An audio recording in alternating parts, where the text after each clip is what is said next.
Welcome to Business Blurb You and the Women Running Businesses podcast. My name is Francisca Lee, and I'll be your host. If this is your first time listening to Women Running Businesses, we are a weekly podcast that brings successful female entrepreneurs in every week to dive deeper into their minds.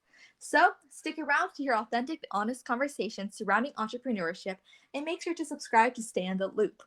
Today, we have a very special guest, Kara Santucci. Kara is the founder and CEO of Glue, a platform to connect nonprofit organizations to businesses for sponsorships, jobs, and volunteer opportunities. Kara, thank you so much for coming on today, and I can't wait to learn more about Glue. Thank you so much for having me. Absolutely. So let's just start off with talking about your business. Tell me a little bit about what Glue is and what you are hoping to do with it. Absolutely. So Glue is an online platform. It helps connect nonprofits and businesses, as you mentioned. We have basically three pillars that are about our business. We have sponsorships. So in a sense that businesses can actually post and nonprofits can post on our community page about their needs and or services. So if they're having any fundraisers or if they have a deal going on, they can post that there so that the community can come and support and help. And then also we help with volunteer opportunities as well. So nonprofits can post volunteer opportunities that businesses onto as well as the community. And then we also do a spotlight series. So we help with advertising the business as well on our social media platforms and through a spotlight interview that explains more in depth about who they are, what they do, and the community can come and help and support. And it was really helpful during the time of COVID as everything was online. So people were able to kind of help and reach out to each other. And long term, we would just love to see really on nationwide people more plugged into their communities and just increasing collaboration between nonprofits and businesses. Yeah, that's awesome. You guys are definitely doing a lot of different things with the company. So kind of walk me through, how did this idea come about? Yeah, so originally I actually was an outreach director at my church. And so when I was at like in college, I was an outreach director and while going to school full time, but I was working with nonprofits on a monthly basis. And I kept seeing that they were lacking in resources either with their website or getting sponsorships from other businesses because I was doing that for my church. I was going and getting deals for our events and things of that nature. And so I was thinking, I'm like, well, why don't I help on a larger scale? So not just at my church, but everywhere. And so what I did was I originally wasn't thinking about Glue. I was just thinking about getting a job that does that. And so I got offered this opportunity actually at Marriott at the corporate level. And I was a senior brand specialist and I was overseeing three brands, global brands, working underneath the vice president. And the way that the job description was, it seemed as though I'd be doing that, working with nonprofits and businesses. On kind of it changed as I was there. I actually left later and I really just had this huge drive again to support nonprofits. And so I ended up leaving and taking that big leap of faith and leaving that job and going and which by the way, every professor tells you don't leave a job before 2 years, it'll ruin your resume. I kind of went against the grain and said after 7 months, and I was traveling all over, you would have thought it was a dream job. But I was like, nope, I'm going to start my own thing. And kind of that's how Glue came about. I said, well, I was looking for jobs that really didn't exist with exactly what I was trying to do. So I said, why don't I just create my own platform that helps support the needs of nonprofits? And then when COVID hit, I realized that businesses needed just as much support as nonprofits. It wasn't a situation, the market changed. And so Mm-hmm. that's how we kind of just geared everything towards supporting both of them. Yeah, that's awesome. So you worked at Marriott right after graduation, and then you left to start your own business. What's that shift like going from, working in a high level corporate, like Marriott's a huge company, like Yeah. at the corporate level to, starting your own business and you don't know where your next paycheck is coming in. What was that shift kind of like? It was it was a mixture between excitement, at the same time fear, because there's so much uncertainty. Like you said, I mean, I'm going from making great money and a stable paycheck to no money and just an idea and saying, okay, I want to make this work.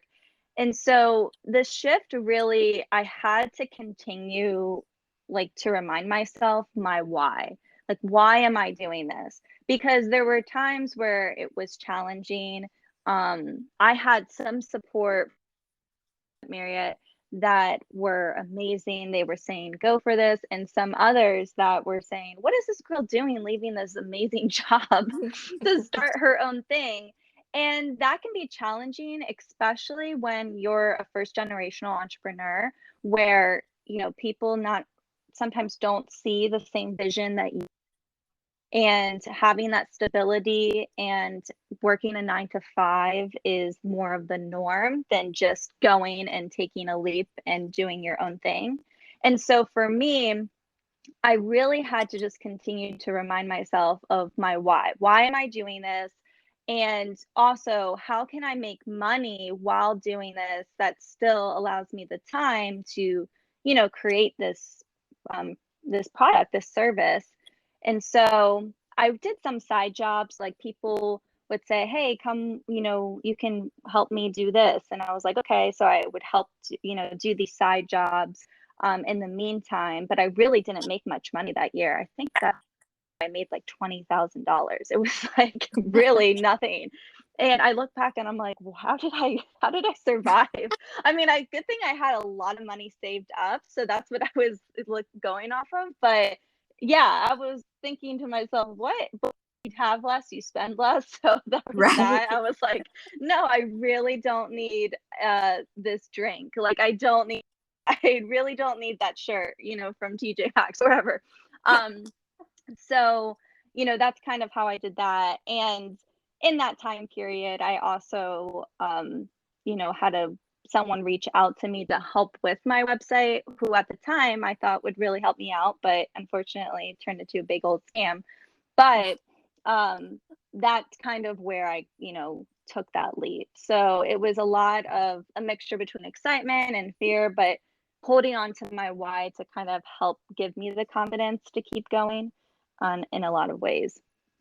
Absolutely. I know Simon Sinek has a TED talk of like why. Start with why. Uh Yes, I yes, love start with that. why. Yeah, and that is an amazing resource to like start off with and just, every once in a while go back and rewatch it to kind of remember like your why. Yes, absolutely. Yeah. So I saw that you studied like business administration and like entrepreneurship in college. How Mhm. much of that like classroom knowledge actually transferred over to the real world when you were starting your own business? Good question. Because you think you walk out with your degree that you spent all this money on and like, okay, I can take on the world with all of this knowledge. And has helped in some ways. I will say that. The most value that I got from my degree was probably the relationships that I built with my professors and my classmates, because those relationships have helped me tremendously with my business. There is some knowledge that I've learned in my degree. I'm not going to say it was a complete Right. wash, but there was some things that I learned in the classroom that I've been able to apply today, such as some financial things, with my finance class. And there was this one class that was specifically about entrepreneurship, and that kind of helped in some ways. But like especially my marketing class, I mean, everything's constantly changing and gearing way more towards technology, such as TikTok, Instagram, Facebook ads, like things of that nature. So reaching people is constantly evolving. And so when we're like listening to books that were written even 5, 10 years ago, they're kind of outdated in a lot of ways. And so I had I had to kind of take the knowledge, they say chew on the meat, spit out the bones. Take some of the knowledge I knew that would apply for right now in the current market, but then unfortunately there was just some knowledge that I either honestly have just forgotten or that just doesn't apply towards today. But overall, the relationships that I built with like I said, my professors and my colleagues have helped me so much. Like that networking piece is totally worth every aspect of the degree. Absolutely. And like I know I recently took a marketing class and they were talking about like print ads and how to make sales and I'm like, you obviously haven't seen TikTok, have you? Right, exactly, right? I Definitely mean, some that's of the that is thing. TikTok's outdated. blowing up and it's free. So people, if you're interesting enough, you can blow up your business overnight. Yeah, speaking of, businesses kind of marketing on TikTok, how do you market your company? Are you relying like on social media or like cold emailing? How do you kind of go about that? So I am this is where it's like your strengths and your weaknesses as an entrepreneur. For me, with I am just not, I would consider myself not really a creative. Like doing Hmm. TikTok and things of that nature are really a struggle for me. But I know it helps so much with getting yourself out there. So right now, I mean, what we've been doing is more just ads on Facebook and Instagram and kind of just reaching out for people directly and through word of mouth. But we are starting to gear up I have a marketing director who works for me, and we are starting to gear up to put content on those other platforms because I know how much of the impact it is. But putting my face on camera that much, it just makes me super uncomfortable, and I kind of have to get over it because I know that it will help grow. But those are kind of the marketing outlets that we've been utilizing right now. And since we're still in the beginning stages and we have a wait list for our membership, we'll be pushing out marketing even more so in the coming months. But right now, those are kind of our platforms that we're utilizing right now and strategies. Definitely, that makes a lot of sense. And there you can hear the thunder outside here in Texas. So I was taking a look at like your membership options and all of that. How did you figure out like how you wanted to structure the membership tiers? Was it kind of arbitrary of like, let's see what works now and then figure out from there, or was it really strategic? It was a mixture. I mean, it was more strategic than not. I kind of had to look at all of my expenses. And on top of that, the value that I would be bringing to the Hmm. customer. And so looking at, how much they would be getting in return for utilizing our services and also the expenses that come with, the platform, that those were kind of mixtures between the two. And then also making it more affordable for the first year so that people can obviously um, utilize it without worrying, especially right now with businesses and nonprofits financially, Right. making it just more accessible for people.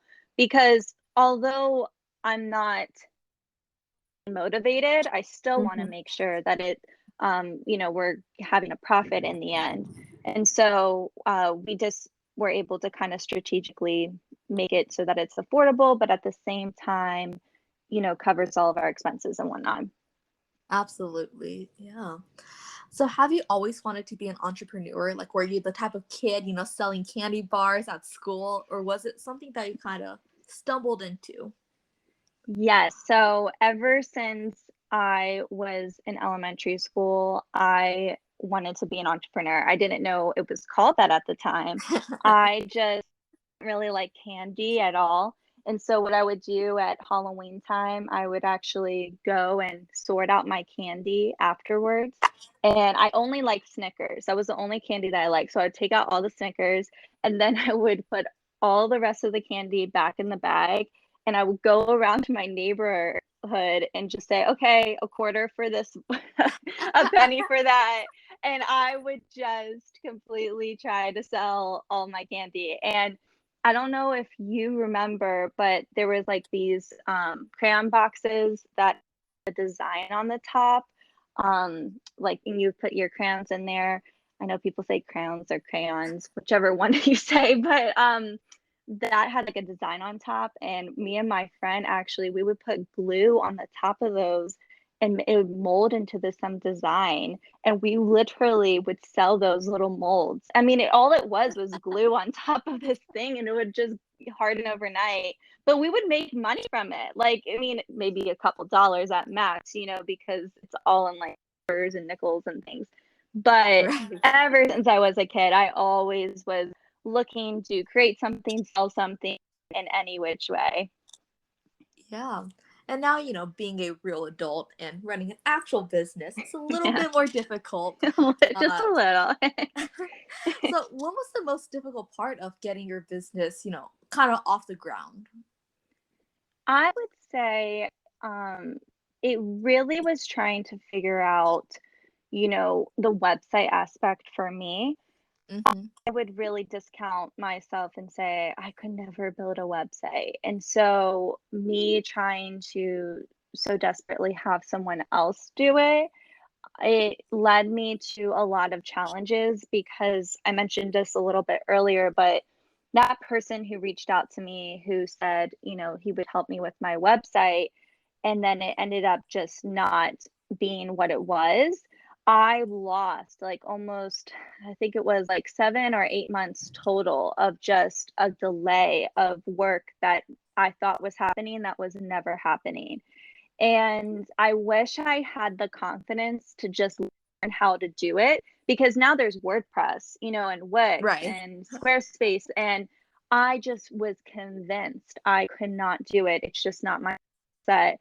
And that was a huge hurdle for me because I didn't have a lot of finances to start this. It wasn't like a product, that Mm-hmm. I had to make sure I had some manufacturing for. But that was a really big hurdle for me.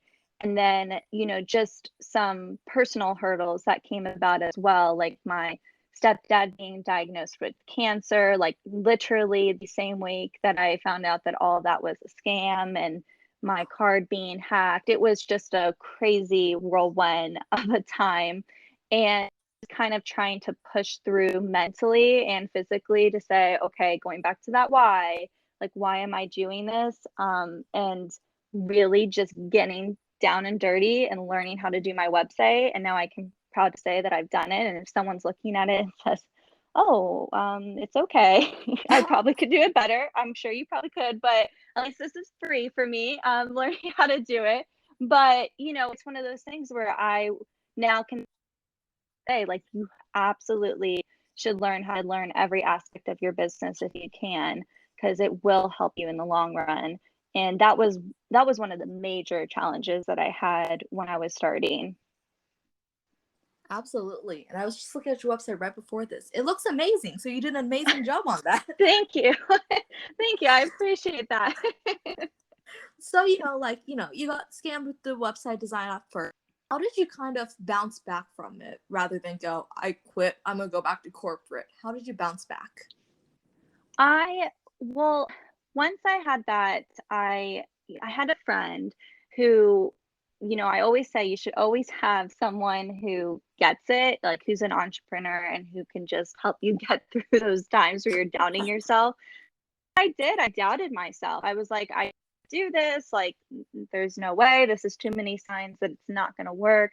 But in the end, I had someone to encourage me and multiple people to encourage me that no, like this is outside of, and this is outside of your circumstances and even your abilities. Like this is going to live past your generation. So you have to keep going and stay encouraged. And that really is what helped me bounce back. And my faith has everything to do with it as well. And that mindset shift to say, this is something that's temporary and I need to just continue to push through, and really redirecting the energy of disappointment into really starting everything. And like I said, getting down and dirty and just doing it myself. And that shift has helped tremendously with really the foundation of this company. So if something were to come our way of challenges, we're ready for it and staying on the offense, because that mindset is everything. For sure. That is so important.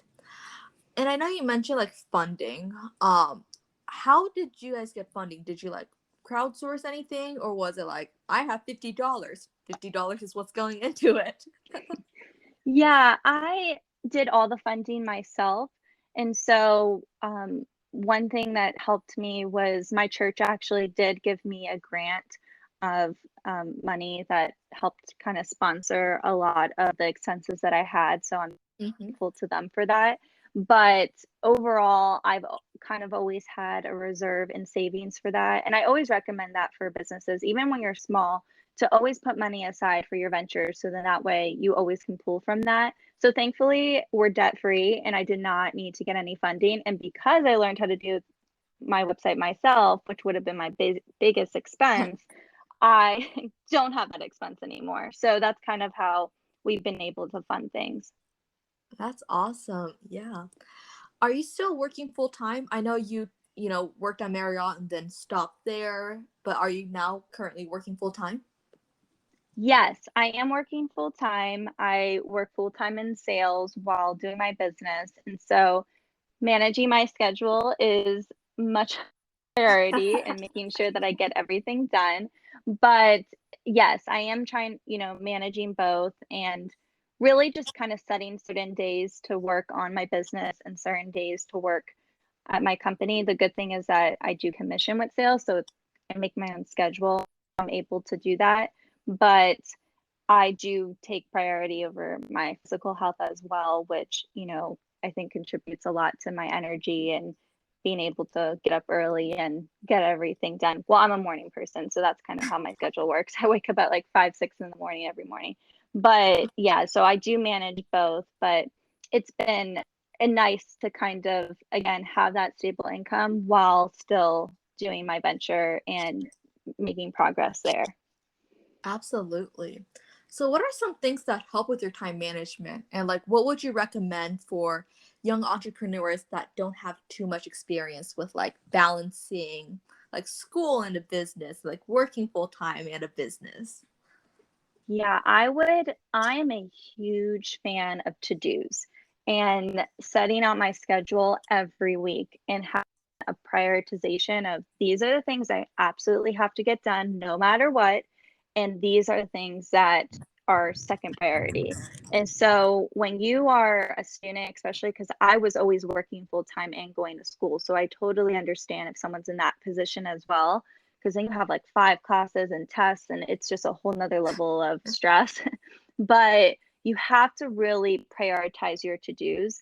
And for me, I have this rule of thumb when it comes to to-dos. So have you ever had a to-do that you basically it could be as simple as writing an email for like 3 weeks, or like you're like you keep procrastinating on it because it's like what, like I'm going to do it, I'm going to get to it, I'm going to get to it, and then you just never get it done. I tell myself if I don't get it done in that week, clearly that to do is too big for me. It could be something so small, but I'm waiting too long to do it. So I'm going to subdivide it. So instead of just pushing myself to write that full email, for example, I'm just going to write a draft email. I won't even send it. Or I'm just even going to open up, a new email to really put in their name. And just little wins help a lot with time management because you get so much more things done when you feel accomplished. And so I would say the to do, making sure that you prioritize your to dos, but also give yourself those small wins because that's what's going to help motivate you to get through the bigger things. Absolutely. And how did you know I had like an email that I had to send out today that I've been putting off for like 2 weeks? You're like, I'm gonna oh, get that girl, done you're after talking this. to me. There you go. I hope that motivated you. Just put something in there. Just start it. Because sometimes once you even just start it, you end up finishing it because you release the pressure of doing the entire to do. You just say, I'm just going to put in just something in there. And then once you do that, it kind of pushes you to just finish it. But sometimes not. Sometimes you just put something in there finish it the next day. Yeah, absolutely. So, Glue, how many employees do you have, if you have any, or is it just you working behind the scenes? So right now it's me and I have a marketing director. So our team's small. We have, people who speak into our business and give, advice and mentorship, which is so important. But that's what we have right now. And that's really what we need right now, is really the set marketing piece, and then, kind of doing everything. Once I get to a place where I will be able to hire more employees, I will, but I'm probably always going to keep it as small as possible if I can. It helps a lot with more people, and it can get complicated and things, but that's what our team size is right now. Absolutely. You're an entrepreneur when you can't give up control. Yeah, I know, and I'm a control freak, so that's a whole nother problem. How did you know that, like, okay, I'm getting to the point where I need to bring someone on? It goes back to recognizing your skills. Like, so for me, I'm very much about logistics and vision and, price, getting things out there. But that marketing piece, creating graphics, that is not my skill set. I am not really in that sense of creative where I can create a really cool graphic or, be on TikTok or things of that nature. So for me, it was recognizing that it's worth putting money towards someone else to do that, because me trying to do that, it would take away from what I'm good at. Kind of having that help was a necessity. So really just recognizing my skills was the way that I was able to say, okay, I need to hire someone to help out with this. Absolutely. Yeah, it's so important to kind of get the help when you need it rather than burn yourself out and like run yourself into the ground. Right, right. So, what are, let's say, the top three lessons you've learned in starting your own business? I would say the first thing is, and I always say this, and people have probably heard it before, but that the journey is the destination. I think so often times, especially as an entrepreneur and when you're starting off, you can compare your journey to someone who has millions of dollars and millions of followers, and someone who's super well established, and say, "Oh man, I'm not I'm doing a terrible job." Meanwhile, that person has so many different resources than you, so many different, struggles that they never shared. Never know where someone's at. And so, kind of removing the aspect of, once I reach here, I will feel successful, and really just giving yourself that gratification in the journey and say, this was a win today for me. And I'm going to accept that and feel as though I'm qualified to do that, because it can be really easy to compare yourself and to disqualify yourself in the beginning, because not everyone's on board in the beginning. I mean, people are, Mhm. once you pop off, then everyone's like, I know her, I know him. But then in the beginning stages, it's sometimes a really lonely journey. And so understanding that it is a marathon. It is not a sprint, and you can't just only focus. And then the second thing would be, like I mentioned before, and really learning every aspect of your business before delegating it out. Like, even though I'm not good at graphics, or my, website design is not my forte, I do it. So if someone can't do it, I, at the end of the day, always know how to do it. And I'm never relying 1,000% on somebody else to help my business. And that helps a lot. And it kind of leads me to my third lesson, which I would say is to stay on offense of your challenges. Like, challenges are going to come, and you have to stay ahead of them. So, for example, I knew COVID would affect businesses, which is why we created a community page to support them. And so, even though you're small, have that reserve fund, so that when things do come about or opportunities do come about, you have the finances to kind of support those dreams and opportunities as well. Absolutely. And I think those are the top three things. If anybody listening got nothing else out of it, those three things are the only things you really need from this episode. Thank you for Yeah. sharing. And I think that is a great place to end this episode. For our listeners, make sure to tune back in next week for a new episode of Women Running Businesses. And a huge thank you, Kara, for coming on the episode today and sharing more about your company. Thank you so much for having me.